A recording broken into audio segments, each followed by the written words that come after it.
नमः शिवाय। नमस्कार शिवभक्तांनो, या व्हिडिओमध्ये आपण काशीखंड कथासाराचा 80वा अध्यायाला सुरुवात करणार आहोत। हा अध्याय काशीखंड कथासाराचा शेवटचा अध्याय आहे। या अध्यायामध्ये या ग्रंथाचे महात्म्य आणि ग्रंथ समाप्ती केली आहे। चला तर मग काय काय वर्णन केले आहे ते श्रोत्यांनी श्रवण करावे। श्री गणेशाय नमः। आपण कोणकोणत्या कथा ऐकल्या याची यादी अगस्त्य मुनी कार्तिक स्वामीला सांगत होते। स्त्रियांच्या लक्षणानंतरच्या ऐकलेल्या सर्व कथा विदित केल्या आणि प्रश्न केला की या ग्रंथाचे महात्म्य मला कळावे, ते ऐकण्याची मला फारच इच्छा आहे। मग शंकराने पार्वतीला सांगितलेले ग्रंथ महात्म्य कार्तिक स्वामींनी त्यांना अतिशय विस्ताराने खुलासेवार सांगितले। त्यातला भावार्थ आपण आता ऐकूयात। श्रोते हो ऐका। त्यातला भावार्थ असा होता की सागरामध्ये क्षीरसागर, तसा शास्त्रामध्ये हा ग्रंथ होय। इह परलोकी सुखाची जोड जोडून देणारा हा ग्रंथ होय। वस्ती काशीची श्रेष्ठ होय।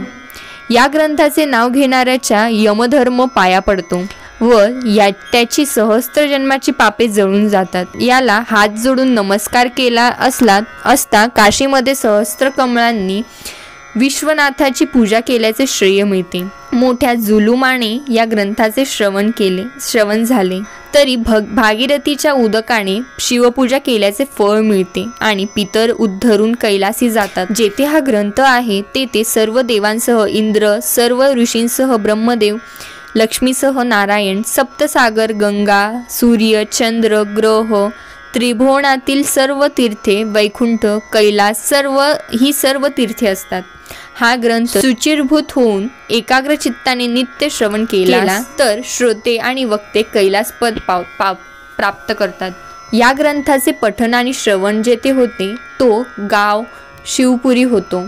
अशा भावार्थाचा ग्रंथ महिमा ऐकून अगस्त्य मुनी परमानंद झाले।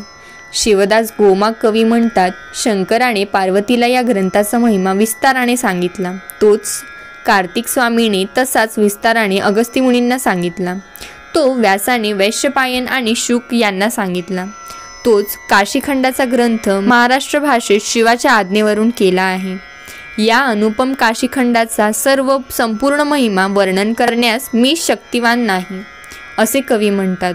चंद्र सूर्य आहे तोपर्यंत नरकात पडण्यासारखी महान पातकी केलेली प्राणी की ज्या प्राण्यांना कोणत्याही कारणाने प्रायश्चित नसल्यामुळे शुद्ध करून घेता येत नाही, असले प्राणी ज्यांचा ब्रह्मदेव विष्णू अंगीकार करत नाही, तीर्थाचे काही चालत नाही, असले पातकी प्राणीही श्रद्धेने या ग्रंथ श्रवण पठन केल्याने पापांपासून मुक्त होतात आणि उद्धरून जातात। याप्रमाणे कार्तिक स्वामीने अगस्त्य मुनींना संपूर्ण ग्रंथ महात्म्य सांगितले। त्यानंतर 19व्या द्वापारी पुन्हा काशीवास होईल तोपर्यंत काशीखंड मनात आठवून या प्रांतात राहा म्हणून सांगितले। आता हा अध्याय श्रवण करणाऱ्यांना प्रयागी सहस्त्र वर्ष माघस्नान घडतो, गयेस सहस्त्र वेळा गयावर्जन घडते, 100 जन्मापर्यंत काशीवास घडतो। मुक्तीकरिता अनेक खटापिटा अनेक साधने करतात। ती मुक्ती हा ग्रंथ श्रवण केले असेल तर शिव देतो। अनेक प्रकारची विपुल पुण्ये जोडतात। ब्रह्मादिक देव त्यांना नावाजतात। यमधर्म शरण येतो। ग्रंथ मिशाने विश्वनाथ पावे व सकळ मनोरथ पूर्ण होतील।